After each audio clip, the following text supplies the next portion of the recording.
Congratulations, bro. You've started to write a story. I'm proud of you. Let's learn this together. For the project that I'm working on, the way that I got the idea was I saw a TikTok of 4 goth girls in a bathroom and they were like dancing. And my first thought was, how funny would it be to like write a story about like a group of goth girls that just like goes around and causes trouble. I had no idea about the characters or like their personalities or the plot. All I knew was that I wanted to write this. I wanted to write about 4 weird goth girls. And of course, with an idea like that, what comes is that voice in the back of your head where you're like, bro, this is gonna be cringe. Like, women are gonna think you're a pervert and you're never gonna go on a date again. And then another voice came in my head and I was like, who cares?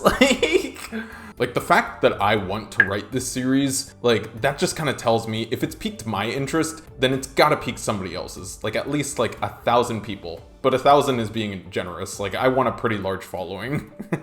And in order to do that, I have to get comfortable with putting myself out there, and like I'm not going to be an overnight success. Usually, most cases, overnight successes are like there's 3 years of work behind it. So like, I mean, I got to start somewhere. And before we gather that large audience, what we want to do first is to make sure that we have a good story. The way that I'd approach this is to figure out your characters first, because it's like when people walk into like a movie or like watch a TV show, the way that they end up describing it to people is it's like it's about a guy who, like, they're not describing the plot. Like if you were to ask somebody, like, what did Harry Potter do? I don't know, he did 8 movies worth of stuff. Like, but if you ask who is Harry Potter, you're gonna be like, he's that boy who lived. It becomes a lot of fun to like create a character and then to have them in your head. And then at random moments throughout the day, you kind of start to think like, oh, this kind of reminds me of my character. I recently saw a video of a guy who brought up the feeling of like how dropouts feel when like graduation time comes around. So like if somebody drops out in like 2013, but they were meant to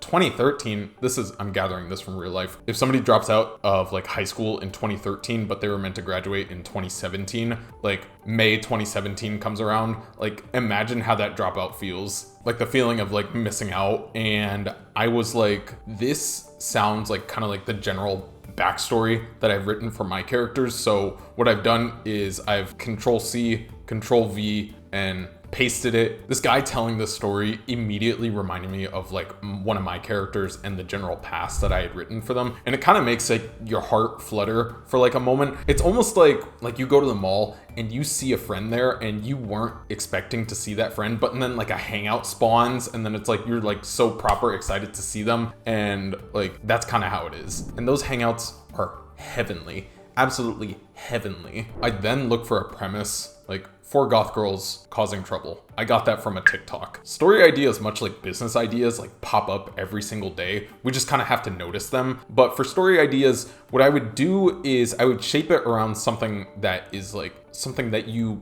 believe with, like not necessarily like a belief, but it's more of like a conviction. Like you're like, this is the truth, or at least it's my version of the truth. And that is a very powerful message to leave with an audience, as I have found out in my book on screenwriting.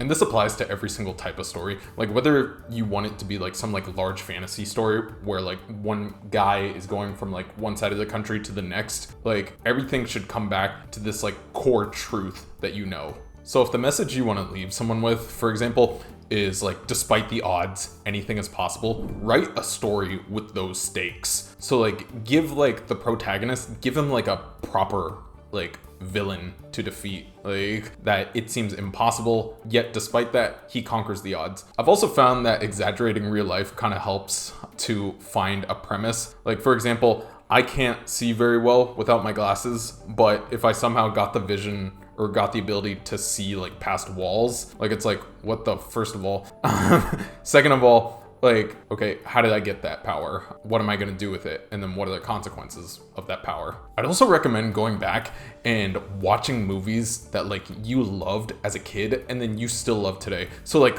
gosh, bro, like growing up with the Sam Raimi Spider-Man, that was a treat. Like, I'm 24 now. I first watched it when I was probably like 5 or something. I was born in 99, and those movies still hold up. So what I would recommend doing is like going back, finding these movies, because if those movies that have like stayed with you for a really long time, like they probably have like 1 or 2 or multiple scenes that like are like what I like to call everlasting cool. Like, if you can figure out how to write a scene like that by like breaking down how the writer wrote it, like that's very powerful. One of my favorite examples of this is the opening scene to Ferris Bueller. Like, that is just incredible. That is a masterclass in how to write an opening scene, because it introduces you to the characters, their antics, and like kind of like the concept, or the concept of the film. And then also, bro, just learn how to write well. Like, most people go at it and their writing is crap. Don't be like most people. I'm most people. Like, watch movies and TV shows and see how the characters talk, like their dialogue, because they don't talk like you and I. That's not how dialogue works. And also look for conflict within the scene and see how like you react to it. Like, if you're like tense, if you're bored, like generally the sign of a good writer is how deep they can entrench their character within conflict, and then how well that they can write them out of it. So not just writing like, oh, there was an air vent and they escaped. Like, no, like, are you as an audience member on the edge of your seat watching this? Like, pay attention to yourself and be like, wow, that was incredibly satisfying to watch, and I'm gonna just like Thanos with vision, just pluck the Infinity Stone out of it and throw it into your framework. And then one of the most important things that I feel that you can do as a writer is knowing when to kill your darlings. So killing your darlings means like you have this incredible idea and it is top 10, like 10 out of 10. It's the perfect idea. However, it just doesn't fit in the story. So for an example of this, I'm currently helping someone co-write their series, and the main guy, the author, like instead of me being the co-writer, he has this idea for this like 20-page like scene that just doesn't make sense, or series of scenes, and it's like it doesn't make sense, it doesn't serve the audience, and it doesn't push the story forward, but he wants to do it because of ego. I'll say it, and that's it. You made me say it. All right, I'm leaving, bro. Subscribe.